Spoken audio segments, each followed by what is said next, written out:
Secretary గారు ఎవరు ఉన్నారు?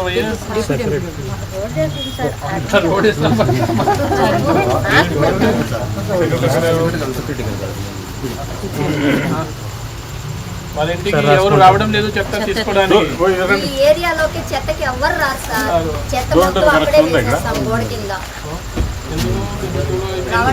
ఇందాక మేడం మీరు చెప్పారు ఒక SWPC ఉన్నాయి, గ్రీన్ అంబాసిడర్ ఉన్నారు, డబ్బు ఇస్తున్నాము, బ్రహ్మాండంగా చేస్తున్నాము. ఇప్పుడు మేడం చెప్తున్నారు వాటర్ కి ఇబ్బంది లేదు, వేస్తారు, బాగున్నాయి, వాటర్ ప్రాబ్లం లేదు, చెత్తకైతే రావట్లేదు.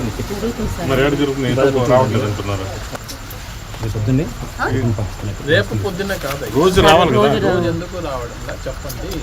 ఒక రోజు మిస్ అయింది, ఓకే, ఏదో పండుగ ఉంది మిస్ అయింది, అమ్మగారు అబద్ధాలు అనరు కదా. అసలు ఎవరు రాలా. ఎందుకు ఏమైనా మీకు సమస్య ఉంటే చెప్పండి, మీకు మనిషి తక్కువ ఉంటే నేను ఇస్తా. ఎందుకు పంపలేకపోతున్నారు ఈ వీడికి? సమస్య చెప్పండి, సమాధానం.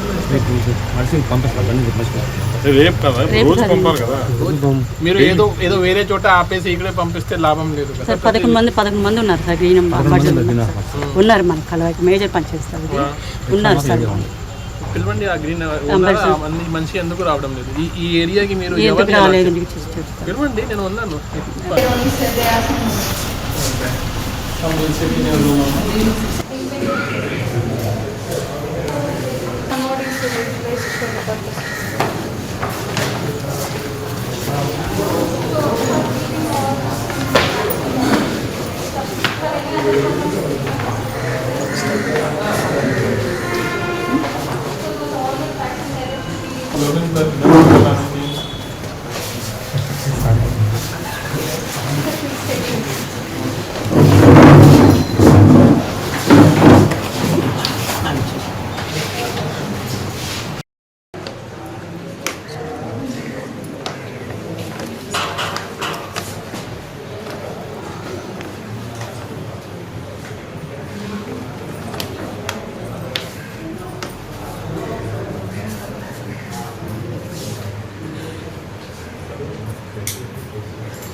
అందరికీ నమస్కారం. ఈరోజు కల్వాయి మండలంలో సర్పంచ్ ఇన్స్పెక్షన్కి రావడం జరిగింది.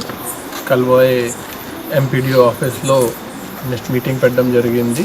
పక్కనే ఉన్న మండల్ చేజర్ల మరియు అనంత్ సాగరం మండల్ నుంచి కూడా ఆఫీసర్స్ని పిలిచి వాళ్ళు ఎలా పని చేస్తున్నారు రకరకాలుగా టాపిక్ మీద డిస్కషన్ జరిగింది. ఒకటి హౌసింగ్, రెండోది MGNREGS, మూడోది రెవెన్యూ సమస్య మీద ఎక్కువ ఫోకస్ పెట్టడం జరిగింది. ఈ కల్వాయి ప్రాంతంలో కొంచెం నెల్లూరు నుంచి దూరంగా ఉన్న వరకు వల్ల కొంత ల్యాండ్ ఇష్యూస్ ఎక్కువ ఉన్నాయి, కొంత ల్యాండ్ లిటిగేషన్స్ కూడా ఎక్కువ ఉన్నాయి. నా దృష్టికి రావడం జరిగింది. వెంటనే MRO గారికి, తర్వాత సర్వేయర్ గారికి ఎంతవరకు సాధ్యం ఉంది దీన్ని సాల్వ్ చేయాలి, దీనికి సంబంధించిన ఇన్స్ట్రక్షన్ కూడా ఇవ్వడం జరిగింది. ఈరోజు 22 జనవరి 45 డేస్ ఇవ్వడం జరిగింది. మళ్ళీ మార్చి నెలలో మళ్ళీ కల్వాయిలో వస్తాను.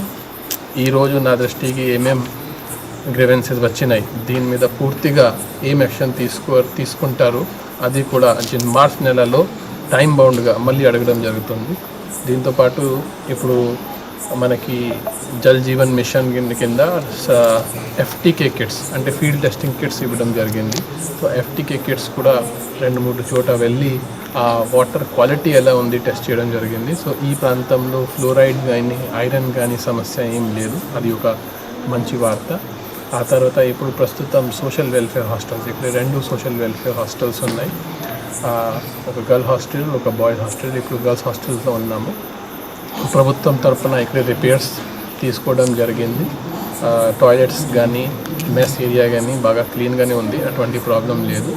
పిల్లల్ని కొంచెం ఇంకా మనం ఫోకస్ చేయాలి, ఎందుకంటే కొంచెం ఇంగ్లీష్ చదవడంలో మ్యాథ్స్లో కొంత వీక్ అనిపిస్తున్నాయి. కానీ డెఫినెట్గా ఇక్కడ ఉన్న స్టాఫ్తో మాట్లాడి వాళ్ళకి ఎలా స్పెషల్ ఫోకస్ అంటే క్లాస్ తర్వాత ఎలా సెపరేట్గా కొంత ఎక్స్ట్రా క్లాస్ తీసుకోవచ్చు ఆ ఆలోచనతో వాళ్ళని ఎలా ఇంప్రూవ్మెంట్ ఇవ్వాలి దీని కింద ఫోకస్ పడుతుంది. ఇప్పుడు ఇంకా ఇన్స్పెక్షన్ నడుస్తున్నాయి దగ్గరలో ఉన్న హాస్పిటల్స్కి, తర్వాత ఇంకా కొన్ని వెల్ఫేర్ హాస్పిటల్స్కి కూడా వెళ్ళడం జరుగుతుంది. Thank you sir.